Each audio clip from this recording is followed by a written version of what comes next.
think that's the whole essence. That's, I think, we're getting the picture when you say it's on a lease arrangement. But I'll go back to when we had Zakar Mohammed, the House of Representatives spokesperson. He was here.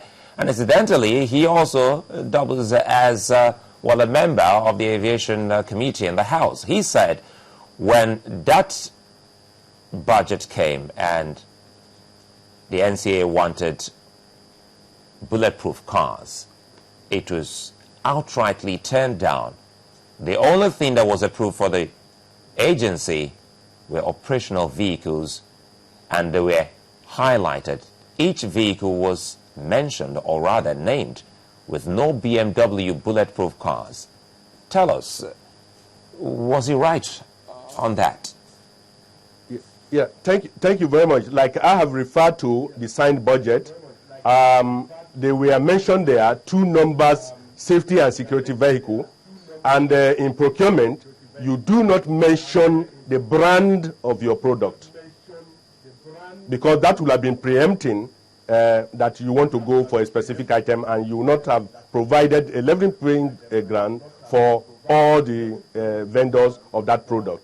So we just mentioned the number of Prados, we mentioned the number of Hiluxes, we mentioned the 2 numbers of safety and security vehicles, but the specific brand is not mentioned in that public document, because that would have been preempted, and the suppliers will feel that you have closed door on them. Because it is in line with the best procurement practices. Wait a minute. Did you say the document you presented to the House also had what you call safety vehicles? Because what we see, Hiluxes and so many other vehicles, but nothing that said security vehicles.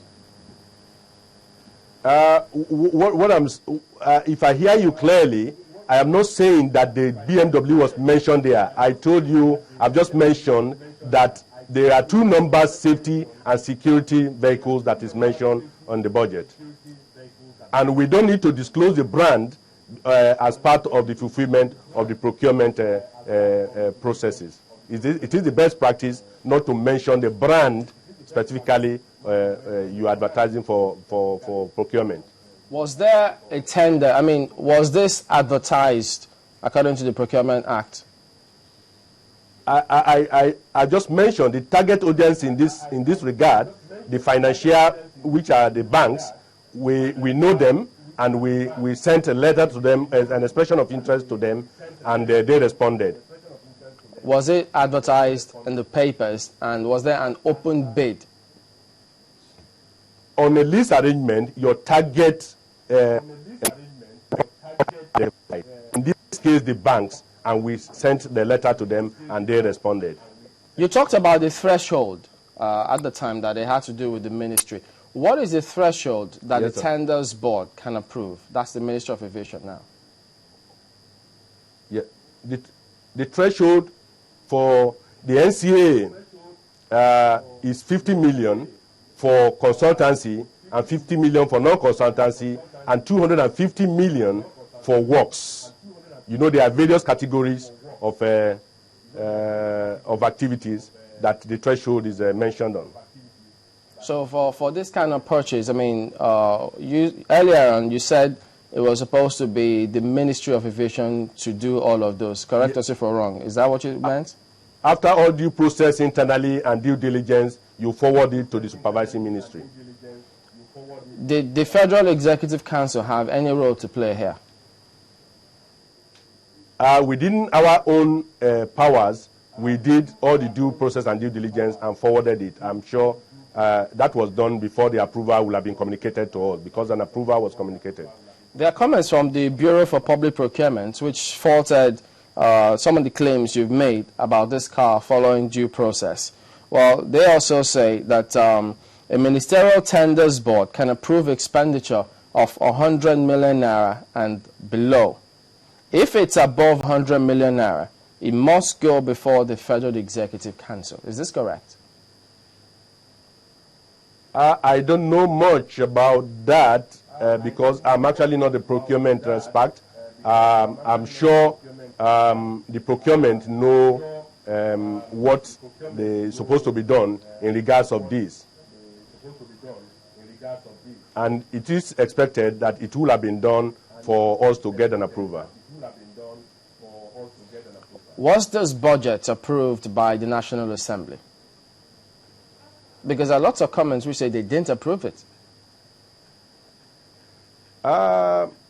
Like we have said, talking the facts is that the interpretation of the National Assembly and that of NCAA is that the two numbers, safety and security vehicles, in that item 6 of page 10 of the budget of 2013 actually eventually becomes that item that were procured, the BMW.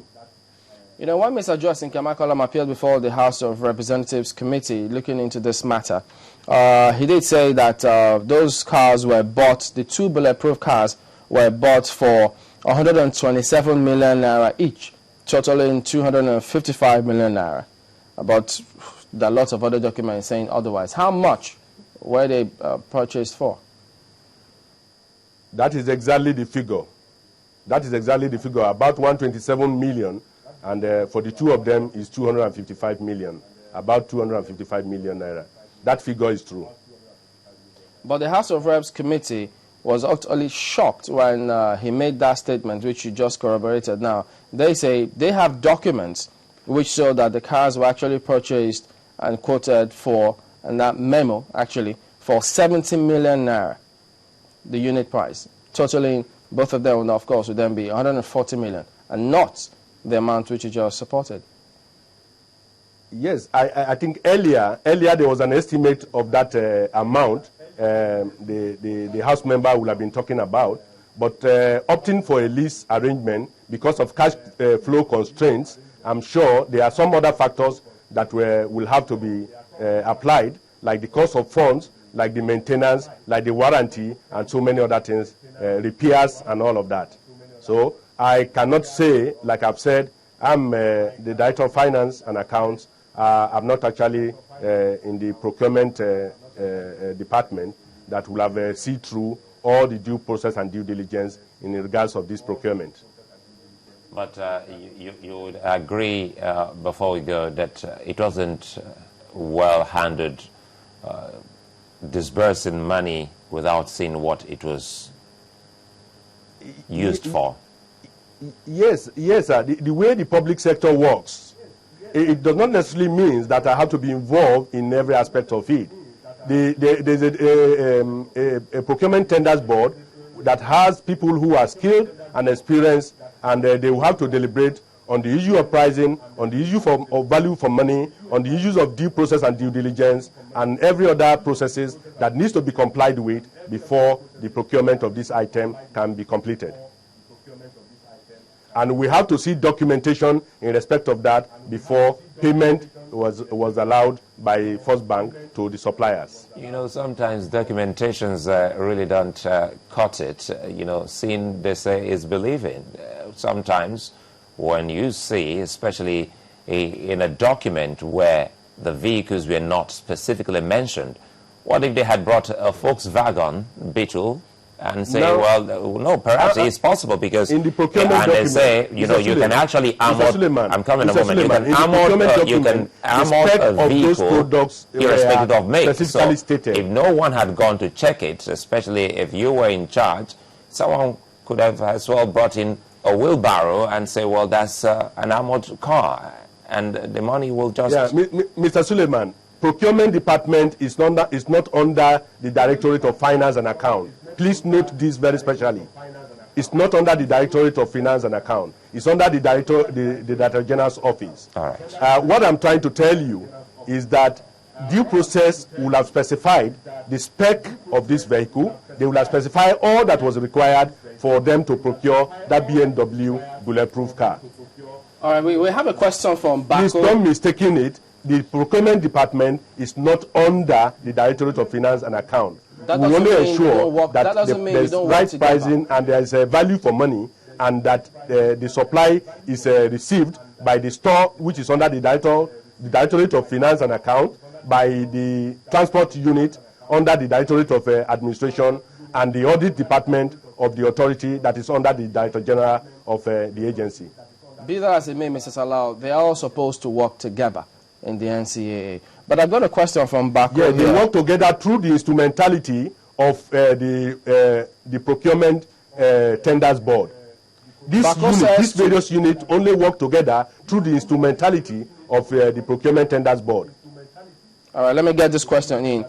He's watching. He says, please ask you, what's the total cost of the auto lease agreement?